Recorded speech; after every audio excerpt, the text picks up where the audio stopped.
After losing a partner, for many men, they make an agreement with themselves. Nobody asked them to make it. Nobody handed them a contract. It wasn't a conscious decision. It just formed quietly in the background, the way these things do.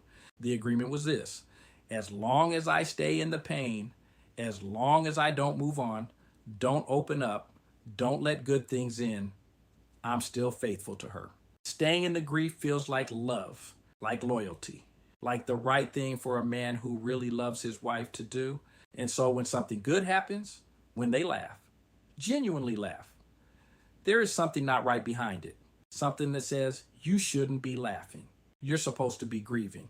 When they have a good day, a day where they feel like themselves, not like the man who lost his spouse, there it is again. That voice, that weight. You shouldn't be feeling this. You haven't earned this. The danger here is after she is gone, allowing what they are fighting to define them, letting grief become their identity, and calling it honoring her, that is wrong. So have you ever caught yourself feeling guilty for laughing? Not a big obvious guilt, just a flicker, a flash, the joy of a moment, and then something underneath it that says it isn't quite allowed. Have you ever had a good day? Genuinely good. The kind where for a few hours you felt like yourself again and then felt almost ashamed of it?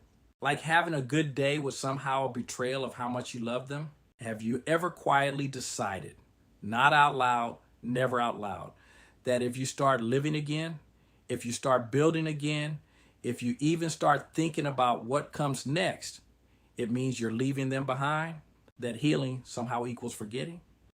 If you felt any of that, I need you to hear what I'm about to say with everything in you.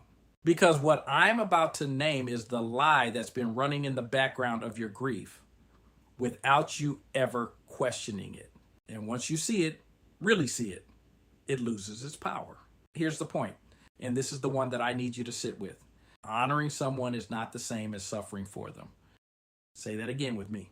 Honoring someone is not the same as suffering for them. And carrying someone with you is not the same as being buried with them. The culture, the movies, the unspoken social agreements, the things people say and don't say at funerals and in the months after, the culture handed you a lie. The lie sounds like this: real love means staying in the pain.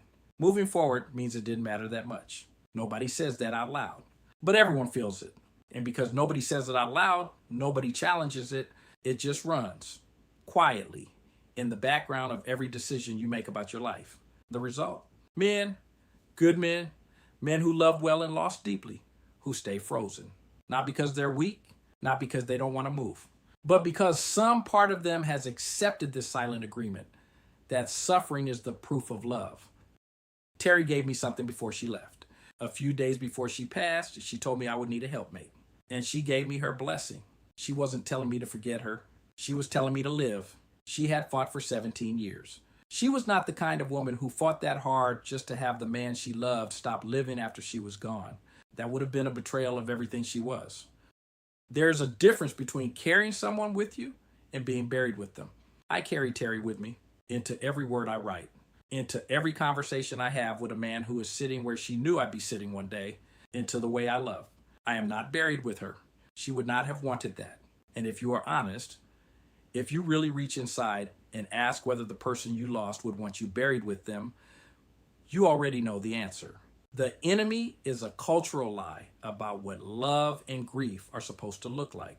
It's the story that says suffering is the price of love, and that healing is the sign you didn't love enough. It's invisible because it's everywhere. It's in the way people talk about grief. It's in the way people get uncomfortable when a man starts moving forward. It's in the raised eyebrow, the unsaid question, the silent judgment. And it's in your own head, the version of that lie you have internalized and turned into a rule about your own life. The cruelest part is that this lie was never designed to protect you. It was never designed to honor her. It just exists. A cultural artifact. A bad story that no one wrote intentionally, but everyone inherited. And you have been paying the price for it every single day. The lie kept you from your next chapter. The lie kept you from your purpose. The lie kept you from being fully present for the people who still need you.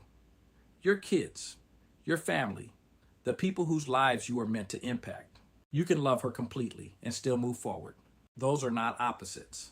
In fact, and hear me on this, moving forward is the fullest expression of what she wanted for you. The loyalty she deserves is not your suffering, it is your life.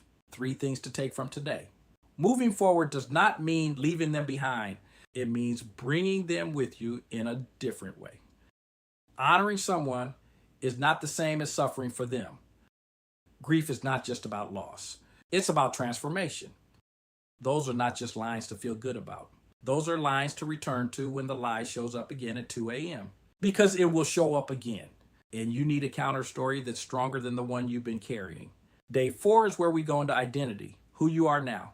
When the person who helped define you is gone, that one gets specific. That one is for the man who woke up one day and realized he didn't quite know how to introduce himself anymore. But if today hit you, if you recognize that lie, if you felt it loosen its grip even a little, the next step is the book. Rewrite the Story takes everything I've shared in this series and gives you a framework to apply it to your own life. It's not about moving on. It's about moving forward with everything you've lived, everything you've loved, and everything you still carry. Take the next step when you're ready. There's no rush. There's no timeline on this. The link is in the description.